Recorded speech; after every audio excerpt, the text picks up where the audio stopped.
ಮುಸಲ್ಮಾನರಿಗೆ ಅಲ್ಪಸಂಖ್ಯಾತರಿಗೆ ಮೀಸಲಿಡ್ತೇವೆ ಅನ್ನುವ ವಿಚಾರ ಪ್ರಸ್ತಾಪವನ್ನು ಕೂಡ ಮಾಡಿದ್ದಾರೆ. ನಿನ್ನೆ ದಿನ ಕ್ಯಾಬಿನೆಟ್ನಲ್ಲೂ ಕೂಡ ತೀರ್ಮಾನ ಮಾಡಿದ್ದಾರೆ. ಸರ್ಕಾರದ ಈ ಒಂದು ತೀರ್ಮಾನ ಮುಸಲ್ಮಾನರಿಗೆ 4% ಸರ್ಕಾರಿ ಗುತ್ತಿಗೆಗಳಲ್ಲಿ ನೀಡ್ತೇವೆ ಅಂತಕ್ಕಂಥ ತೀರ್ಮಾನ ಇದೊಂದು ಅಸಂವಿಧಾನಾತ್ಮಕ ತೀರ್ಮಾನ, ಸಂವಿಧಾನಕ್ಕೆ ವಿರುದ್ಧವಾಗಿರ್ತಕ್ಕಂಥ ಒಂದು ತೀರ್ಮಾನ. ಸಂವಿಧಾನದಲ್ಲಿ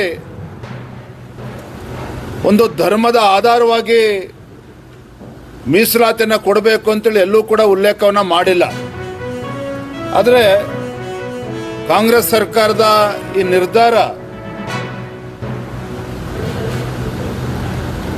ಧರ್ಮಗಳ ಮಧ್ಯೆ ವಿಷಬೀಜವನ್ನು ಬಿತ್ತಕ್ಕಂಥ, ಒಂದು ಒಡಕನ ಮೂಡಿಸ್ತಕ್ಕಂಥ, ಒಂದು ಕಂದಕವನ್ನು ಮೂಡಿಸ್ತಕ್ಕಂಥ ಒಂದು ದುಸ್ಸಾಹಸಕ್ಕೆ, ಒಂದು ಕುತಂತ್ರಕ್ಕೆ, ಒಂದು ಷಡ್ಯಂತ್ರಕ್ಕೆ ರಾಜ್ಯದ ಮುಖ್ಯಮಂತ್ರಿಗಳು ಕೈ ಹಾಕಿರ್ತಕ್ಕಂಥದ್ದು ದುರ್ದೈವ. ಇದು ಸುಮ್ಮನೆ ಎಲೆಕ್ಷನ್ಗೋಸ್ಕರ ಗ್ಯಾರಂಟಿ ಆಗಿಬಿಟ್ಟಿದೆ.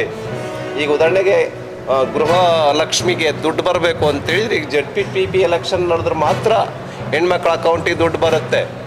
ಇಲ್ಲ ಅಂತ ಹೇಳಿದ್ರೆ ಮತ್ತೆ ಯಾವುದಾದ್ರು ಎಲೆಕ್ಷನ್ ಬಂದ್ರೆ ಮಾತ್ರ ಅವರಿಗೆ 2,000 ರೂಪಾಯಿ ಅವ್ರ ಅಕೌಂಟಿಗೆ ಬರುತ್ತೆ, ಇಲ್ಲ ಅಂದ್ರೆ ಬರಲ್ಲ. ಆದ್ದರಿಂದ ಸರ್ಕಾರ ಟೋಟಲಿ ಫೇಲ್ಯೂರ್ ಆಗಿದೆ. ಬಜೆಟಲ್ಲಂತೂ ಸಿದ್ದರಾಮಯ್ಯ ಅವರು ಏನು ಜನಪರ ಬಜೆಟ್ ಮಾಡ್ತೀವಿ, ಆರ್ಥಿಕ ತಜ್ಞರು ಅನ್ನುವಂಥದ್ದೇನಿದೆಲ್ಲ ಕರ್ನಾಟಕ ರಾಜ್ಯದ ಆರ್ಥಿಕತೆಯನ್ನು ಭಗ್ನಗೊಳಿಸಿರ್ತಕ್ಕಂಥ ಏನಾದ್ರು ತಜ್ಞರಿದ್ದರೆ ಅವರು ಸಿದ್ದರಾಮಯ್ಯ ಅವರು ಅಂತ ಈ ಸಂದರ್ಭದಲ್ಲಿ ಹೇಳೋದಕ್ಕೆ ಬಯಸ್ತೇನೆ. ನಾವೀಗ ಸದನದಲ್ಲಿ ದಿನನಿತ್ಯ ಹೋರಾಟ ಮಾಡ್ತಾ ಇದ್ದೀವಿ, ಚರ್ಚೆ ಮಾಡ್ತಾ ಇದ್ದೀವಿ. ನಮ್ಮ ರಾಜ್ಯದ ಆರ್ಥಿಕತೆಯನ್ನು ಸಂಪೂರ್ಣವಾಗಿ ಭಗ್ನ ಮಾಡಿರ್ತಕ್ಕಂಥ ಆರ್ಥಿಕ ತಜ್ಞ ಯಾರಪ್ಪ ಅಂತ ಹೇಳಿದ್ರೆ ಸಿದ್ದರಾಮಯ್ಯ. ಈ ಪ್ರತಿಭಟನೆ ರಾಜ್ಯಾದ್ಯಂತ ಮಾಡ್ತಾ ಇದ್ದೀವಿ. ಸದನದ ಮುಗಿದ ಮೇಲೆ ಇಡೀ ರಾಜ್ಯಾದ್ಯಂತ ನಾವು ಒಂದು ಅಭಿಯಾನವನ್ನೇ ತೆಗೆದುಕೊಳ್ತಾ ಇದ್ದೀವಿ. ಹೆಂಗೆ SC/STಗಳ ಹಣವನ್ನು 1,000 ಕೋಟಿ ರೂಪಾಯಿ, 7,000 ಕೋಟಿ ಬಿಟ್ಟು 42,000 ಕೋಟಿನಲ್ಲಿ ಹೆಂಗೆ ಬೇರೆ ಬೇರೆಯವರಿಗೆ ಹಣ ಕೊಟ್ಟಿದ್ದಾರೆ ಗ್ಯಾರಂಟಿ ಯೋಜನೆಯಲ್ಲಿ ಅಂಥೇಳಿ ದೊಡ್ಡ ಅಭಿಯಾನವನ್ನು ನಾವು ತೆಗೆದುಕೊಳ್ತೀವಿ.